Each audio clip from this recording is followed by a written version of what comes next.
बॉलीवुड ने बिल्कुल सही कहा था, बाप बड़ा ना भैया, सबसे बड़ा रुपया।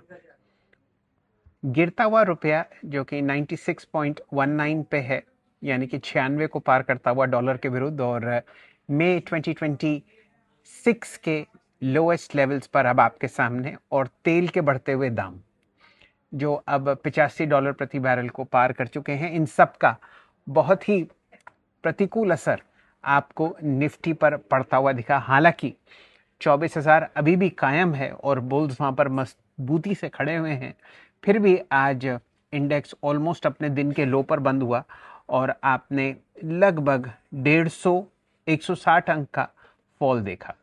निफ्टी बैंक लगभग 670 अंक नीचे 57,462, और आधा प्रतिशत और 1% की गिरावट आपने निफ्टी मिड कैप 100 और स्मॉल कैप इंडिसेस पर आती हुई दिखी है। एडवांस डिक्लाइन बिल्कुल बेयर्स के फेवर में, 2200 शेयर्स लाल निशान में बंद हुए और 750 हरे निशान में। बाजार में इंडिसेस की तरफ ध्यान देते हैं, आज बाजार बिल्कुल ही डिफेंसिव था। बढ़ने वाले इंडिसेस में निफ्टी मेटल्स और निफ्टी फार्मा खासकर 1% ऊपर 25,907। निफ्टी में आपने लगभग 0.7% की गिरावट देखी। निफ्टी के 100, 200 और 500 इंडिसेस लगभग 0.6% गिरे। तो गिरावट कोई खास बड़ी नहीं है, लेकिन फिर भी आपको लाल निशान इसलिए आता हुआ दिख रहा है क्योंकि अब तेल के बढ़ते दाम और रुपए की कमजोरी वापस दलाल स्ट्रीट को परेशान करती हुई दिख रही है। टॉप ट्रेडेड काउंटर्स में देखते हैं, बैंक्स में मुनाफा वसूली HDFC बैंक और ICICI बैंक, साथ साथ SBI और एक्सिस बैंक में आपने लाल निशान देखा। टॉप ट्रेडेड काउंटर हमेशा की तरह कल्याण ज्वेलर्स पिछले 2-4 दिनों से आज भी 5,000 करोड़ का ट्रांजैक्शन आपने कल्याण ज्वेलर्स में होते हुए देखा है। सबसे पहले अब बात करते हैं उन शेयर्स की जिनकी वजह से निफ्टी में आपको लाल निशान आता हुआ दिखा।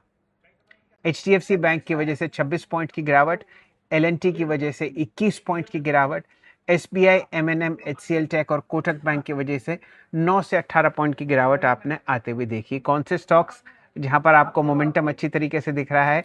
भारतीय एयरटेल, याद कीजिए हम लोग बहुत अरसे से इसकी बात कर रहे हैं। Sun Pharma, TCS, Hindalco, Apollo hospitals और टाटा स्टील ने कुल मिला के लगभग 32 पॉइंट की मदद निफ्टी की करी, जिसमें 22 पॉइंट आपको भारतीय एयरटेल की तरफ से आते हुए देखे। टॉप गेनर्स नुवुको सीमेंट नतीजों के बाद 7.5% ऊपर। बायोकॉन में एक ट्रांजैक्शन ड्यू 6.25% ऊपर।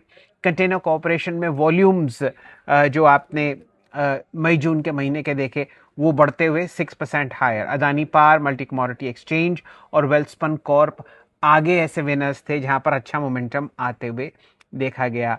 टॉप लूजर्स की हम लोगों ने बात करी, ज़्यादा नेगेटिविटी बाजार में नहीं फैलाते, फिर भी मुनाफा वसूली एजीज लॉजिस्टिक्स में 5.5% नीचे, एजीज वियोपैक टर्मिनल्स में 7% नीचे, न्यूजन सॉफ्टवेयर, थर्मैक्स, MRPL और क्रेडिट एक्सेस ग्रामीण और साथ ही साथ HCL टेक्नोलॉजीज में भी आपने मुनाफा वसूली देखी। HCL टेक्नोलॉजीज 4.25% नीचे। All time highs Divi's labs, JB chemicals pharma, Ipca labs, torrent pharma और लॉरस लैब्स। आप इसी बात से समझ सकते हैं कि 11 में से 5 स्टॉक्स जो नए हाई लग रहे हैं वो फार्मा काउंटर्स हैं, जहां पर आपको डिफेंसिव मार्केट अब एक्टिव होता हुआ दिख रहा है। अलावा इसके अदानी की कंपनी सेम्प्रो और श्याम मेटेलिक्स आपको रिकॉर्ड हाई पर ट्रेड करते हुए दिखते हैं।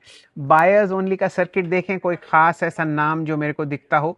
Venus remedies 5% higher. All time highs हो गए, 52 वीक प्राइसेस हो गए। वॉल्यूम बजर्स, टॉप गेनर्स की भी हम लोगों ने बात करी। तो बाजार देवियों सज्जनों अब जरा डर के माहौल से गुजरता हुआ, बढ़ता हुआ तेल, कमजोर रुपया, वापस वेस्ट एशिया में थोड़ी बहुत लड़ाई, उस वजह से मूड और माहौल दलाल स्ट्रीट पर कम से कम निफ्टी और बैंक निफ्टी पर रेंज बाउंड है, लेकिन खेला होता हुआ दिख रहा है मिड कैप्स और स्मॉल कैप्स पर।